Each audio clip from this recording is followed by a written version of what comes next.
Friends, educational club channel में आप सबों का एक बार फिर से स्वागत है। आज हम लोग class 7 social study civics chapter equality शुरू करने जा रहे हैं। अभी जैसा कि लॉकडाउन चल रहा है, आप लोगों ने किताबें नहीं खरीदी होगी, चाहे आप किसी भी स्कूल में पढ़ते हो।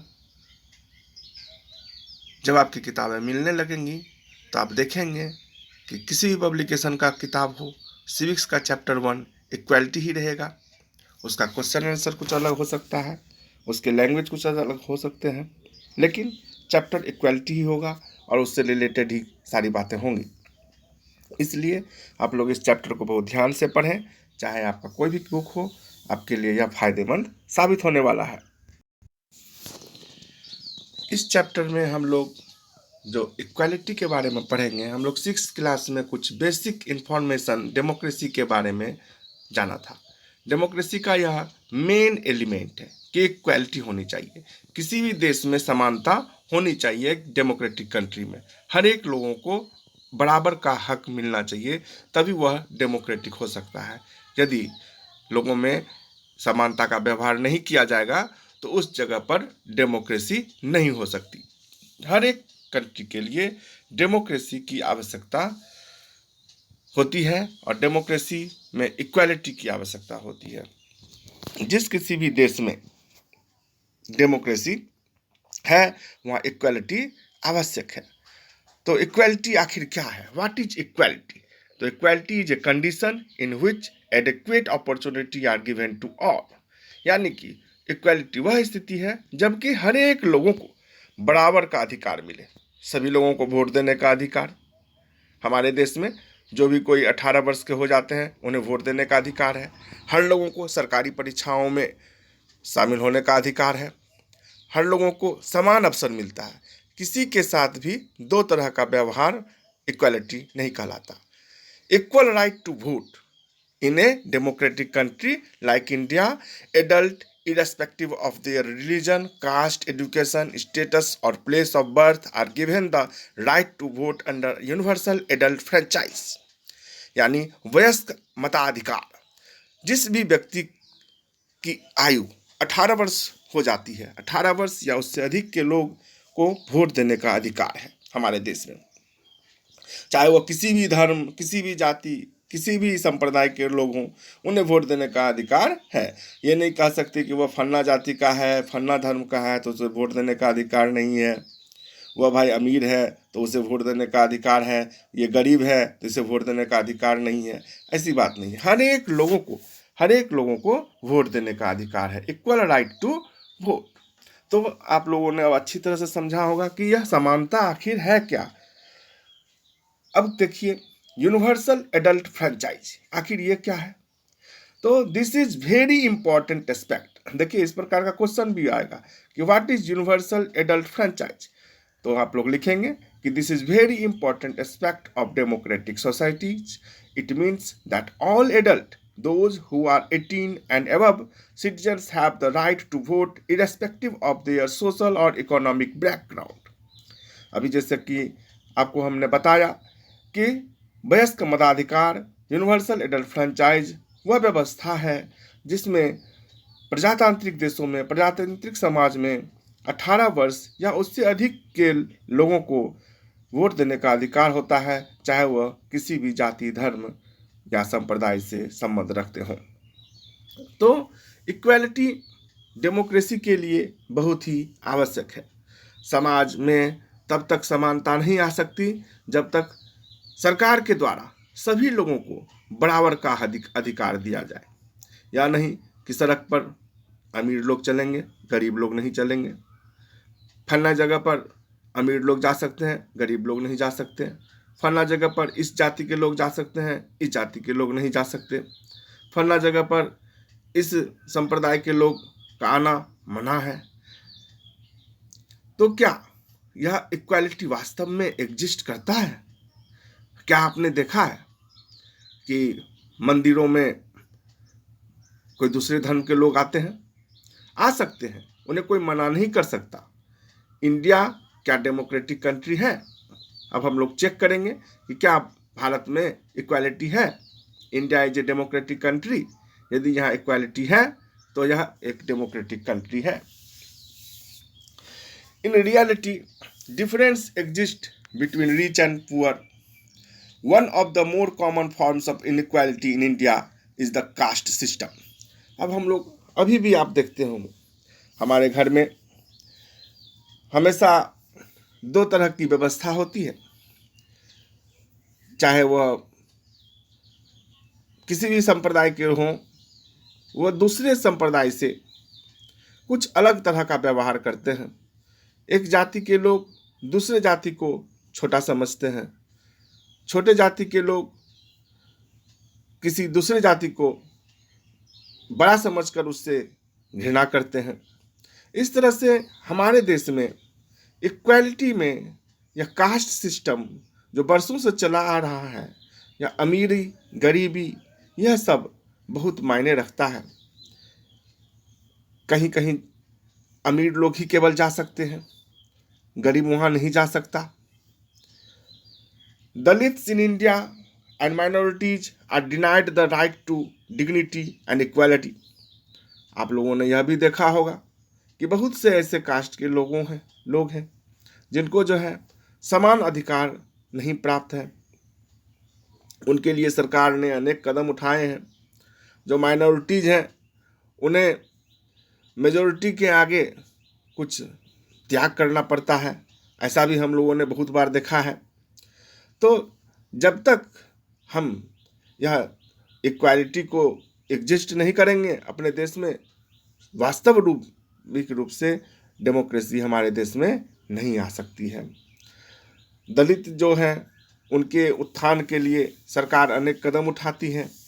हम लोगों ने सुना होगा, आपने भी सुना होगा, हमें अपने पिताजी से, टीचर्स से, कि उन लोगों के लिए रिजर्वेशन की व्यवस्था की गई है कि भाई उनके जीवन में कुछ उद्धार हो, उनका जीवन कुछ ऊंचा हो, जिससे कि वह भी जो अमीर लोग हैं, जो अपर कास्ट के लोग हैं, उनकी वो बराबरी में आ सके। माइनॉरिटीज के लिए भी जो कि उनका विकास हो सके, अनेक काम किए गए हैं। तो अब पूछा जाएगा आपसे कि दलित किसे कहते हैं? Who is Dalit? What is the meaning of the term Dalit? तो आप आंसर लिखेंगे कि Dalit is a term that so called lower caste used to address themselves. Dalit means broken, and by using this word, lower caste are pointing to how they were and continue to be seriously discriminated against. तो दलित का अर्थ है कि छोटा जात, lower caste, जिसे कि कहा जाता है छोटा जात है। आप लोगों ने हमेशा सुना होगा जो कहते हैं कुछ लोग कि वो छोटा जात है। दलित वास्तव में वह है, दलित का मतलब जो है टूटा हुआ, छूटा हुआ, जिसका कि अर्थ है वास्तव में आदिकाल से हम यदि चलते चले जाएं, पुराने जमाने से हम आते चले जाएं, तो जो लोग कामकाज करते थे, खेतीबाड़ी का काम, लोगों के घरों में बर्तन मांजने का काम, लोगों के घरों का काम, उसे दलित कहकर पुकारा जाने लगा। तो यह स्थिति आज भी हम देखने को हमें मिलता है अपने समाज में। दलितों की स्थिति वास्तव में बहुत ही दयनीय है। यदि दलितों का उत्थान भारत में नहीं हो सकेगा तो वास्तव में भारत में प्रजातंत्र नहीं आ सकती। इसीलिए सरकार को और हम सब का कर्तव्य है कि हम लोग दलितों के उत्थान में सरकार का साथ दें। Om Prakash Valmiki is a famous Dalit writer. He wrote an autobiography Joothan. Om Prakash Valmiki जो हैं एक दलित हैं, दलित संप्रदाय से, दलित कास्ट से बिलोंग करते हैं। उन्होंने एक रचना लिखी है जूठन, जिस किताब में दलितों के जीवन के बारे में बहुत ही अच्छी तरह से लिखा गया है, बहुत ही अच्छी तरह से बताया गया है। आप लोगों को यह प्रश्न भी आ सकता है कि जूठन पुस्तक का, जूठन किताब का राइटर कौन है? तो यह भी बहुत से पुस्तक में, बहुत से किताब में, बहुत से पब्लिकेशन के बुक में यह रहता है क्वेश्चन, तो इससे नोट कर लें। Mr and Mrs Ansari they are not given an apartment for rent because of their religion. कभी कभी आपने ऐसा भी देखा होगा कि बहुत से लोग किसी खास रिलीजन को अपना मकान भाड़े पर नहीं देते। अरे फन्ना जाति का है, उसे कैसे देंगे, उसे अपना मकान हम लोग नहीं देते। आपने जरूर सुना होगा ऐसा। तो क्या है यह? हमने अपनी जनता से समानता का व्यवहार किया? नहीं किया। यह जो अंसारी है वह क्या है, मुस्लिम है, और हिंदू कौन है, उसे वोट जो है अपना मकान नहीं देते। जो मुस्लिम लोग हैं वह हिंदू को अपना मकान देने से कतराते हैं।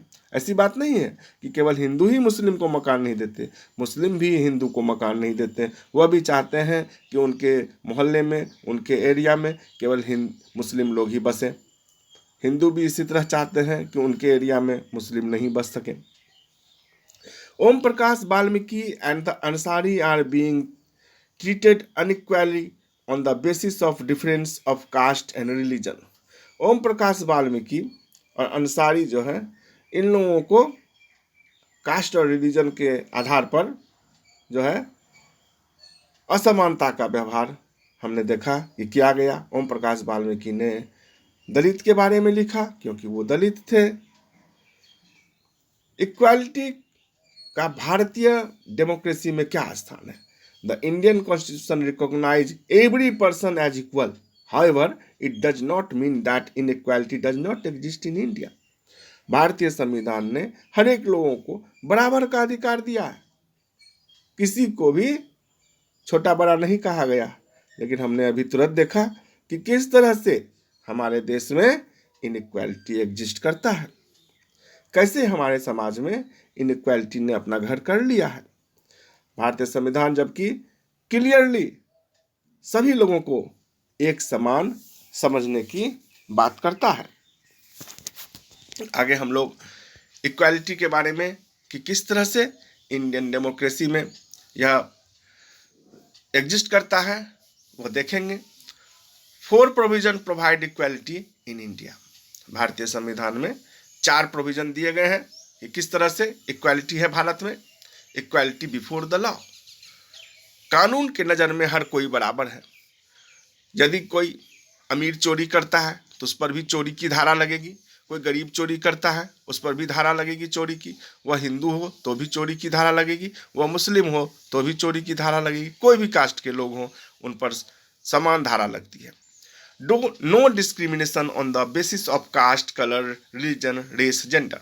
सरकार के नज़र में सरकारी सुविधाओं में किसी भी प्रकार का भेदभाव उसके कास्ट, कलर, उसका रंग, धर्म, लिंग, जाति के आधार पर नहीं किया जा सकता।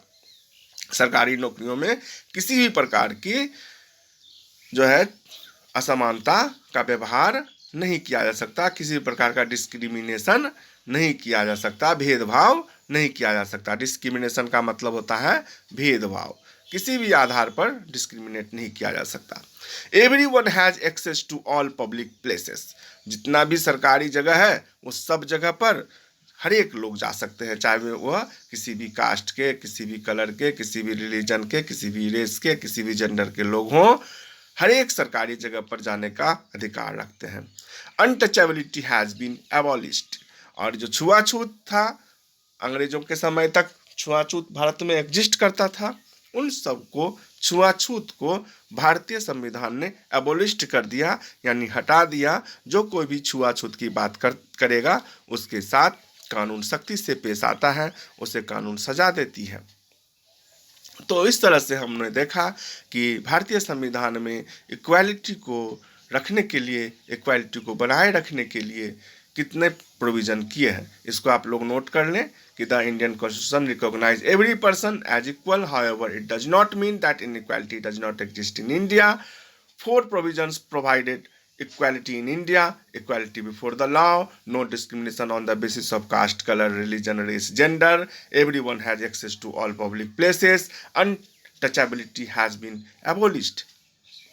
The government has tried to implement equality first through laws and second through government programs or scheme to help disadvantaged communities. सरकार जो है वह कोशिश करती है कि सरकारी सुविधाओं को कानून बना करके, the government has tried to implement equality first through laws, कानून बना करके जो है जो इक्वालिटी है उसको लागू किया जाए। दूसरी तरह से वह जो है सरकार अनेक प्रोग्राम और अनेक स्कीम बनाती है जिससे कि जो डिसएडवांटेज कम्युनिटीज हैं उनको लाभ पहुंच सके, उनके उत्थान के बारे में काम हो सके, जिससे कि वह भी समाज में बराबर का दर्जा रख सके, बराबर का सम्मान पा सके, सब बराबर हों। Programs like midday meal scheme have been launched to improve the attendance and enrollment ratio of children in schools.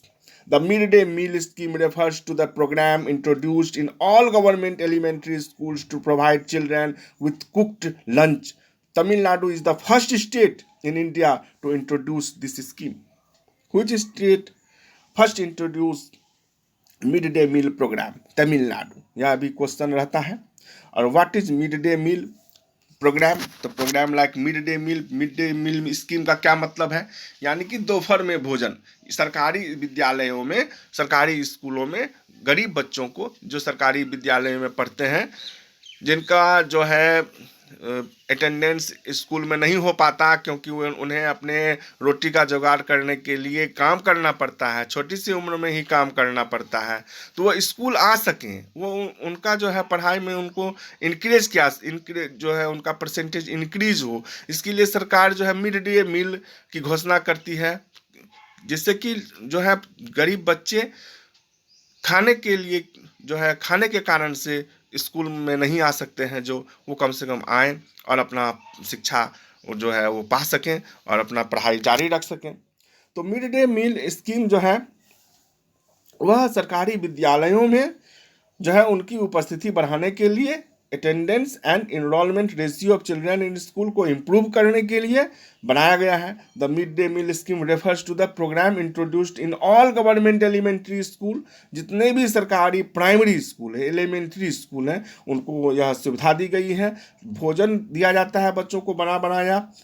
Tamil Nadu एक पहला जो है राज्य जहाँ पर कि इसकी व्यवस्था सबसे पहले की गई। फिर हम देखते हैं कि 2001 में the supreme court asked all the state government to begin this scheme in their schools within 6 months. 2001 में सुप्रीम कोर्ट ने आदेश दिया कि इस स्कीम को यानी मिड डे स्कीम को हर एक राज्य अपने अपने क्षेत्र में, अपने अपने राज्यों में लागू करें। सुप्रीम कोर्ट का आदेश मानना सब पर बाध्यकारी होता है, जैसा कि आप लोग जानते हैं कि सुप्रीम कोर्ट जो भी आदेश देती है हर एक राज्य को उसे मानना पड़ता है। तो अब हम देखते हैं कि हमारे भी स्टेट में, झारखंड में, बिहार में, बंगाल में, सब जगह मिड डे मील है। Issues of equality in other democracies. अब जो है हम लोग देखेंगे कि इक्वालिटी, समानता जो है दूसरे डेमोक्रेटिक कंट्री में, दूसरे डेमोक्रेसी में जो है सो इक्वालिटी कितना महत्व रखती है, क्या क्या इसके जो है सामने समस्या है, क्या क्या इनके सामने जो है इश्यूज हैं। सबसे पहले हम लोग तो अभी कास्ट सिस्टम, दलित जो है हमारे देश में, उनको देखें कि किस प्रकार से जो है भेदभाव होता है। हम लोग देखते हैं कि यूएसए में, in USA also the civil right movement of 1960s restored the dignity of Afro-American based on color। हमें अमेरिका में बहुत दिनों तक 1960s तक जो है गोरा काला का भेदभाव होता था। अफ्रीका में तो और हाल में भी होता था। तो यूएसए में भी जो काले लोग थे, गोरे लोग थे, उन लोगों के लिए अलग अलग व्यवस्था थी। काले लोगों के साथ अलग व्यवहार करती थी सरकार, गोरे लोगों के साथ अलग व्यवहार करती थी सरकार। जो अफ्रो अमेरिकन जो वहाँ पर लोग हैं, आप लोग देखा होगा कि बहुत सारे अमेरिकन जो है सो काले भी होते हैं। The civil right movement refers to a movement that began in USA in 1950s in which African American people demanded equal rights and end to racial discrimination। The Civil Rights Act was passed in 1964। तो इस भेदभाव के विरुद्ध 1950 से ही America में आंदोलन चला, जिसे सिविल राइट मूवमेंट कहा जाता है। सिविल राइट मूवमेंट आखिर क्या होता है? सिविल राइट मूवमेंट वो होता है जिसमें कि सारी जनता सारी जनता अपने अधिकार के लिए आंदोलन पर उतर आती है, उसे सिविल राइट मूवमेंट कहता है। अब इस सिविल राइट मूवमेंट में ना केवल काले लोग बल्कि उन काले लोगों का समर्थन करने के लिए बहुत से गोरे लोगों ने भी जो है बढ़ चढ़ करके हिस्सा लिया था इस सिविल राइट मूवमेंट में। The civil rights movement refers to a movement that began in USA in 1950s. What is civil rights movement? तो इसका आप लोग इसमें नोट कर लें इसको। The civil rights movement refers to a movement that began in USA in 1950s, in which African American people demanded equal rights and end to racial discrimination. The Civil Rights Act was passed in 1964. इससे अच्छी तरह से आप लोग note कर लें, इसलिए मैंने स्क्रीन पर बहुत देर तक छोड़ दिया है कि बच्चे जो है आसानी से नोट कर सके, उन्हें बिना पॉज किए ही उनके द्वारा नोट हो जाए सारी जरूरी चीज। रोजा parks an American women change the course of American history with one definite act. रोजा पार्क ने जो अमेरिकन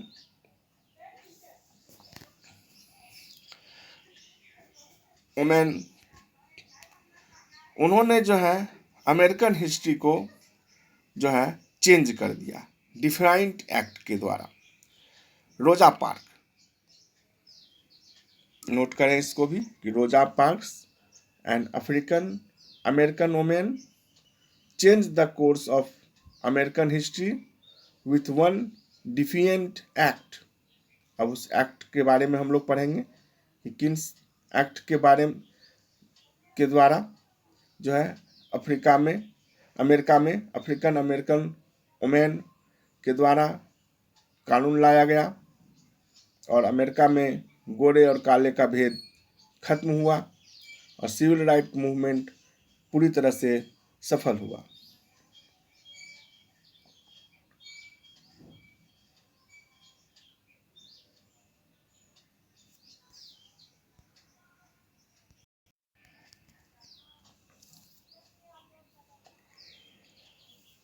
तो वीडियो देखने के लिए आप लोगों का बहुत बहुत धन्यवाद। आशा है इक्वालिटी जो चैप्टर है इसके जो प्रमुख बातें हैं आप लोग अच्छी तरह से नोट कर लिया होगा आप लोगों ने।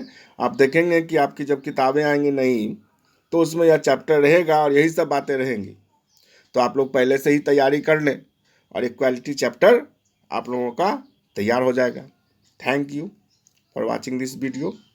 एक बार फिर आप लोगों से आग्रह है कि चैनल को अधिक से अधिक सब्सक्राइब और शेयर करें जिससे कि आने वाले वीडियो का नोटिफिकेशन आपको मिलता रहे। Thank you.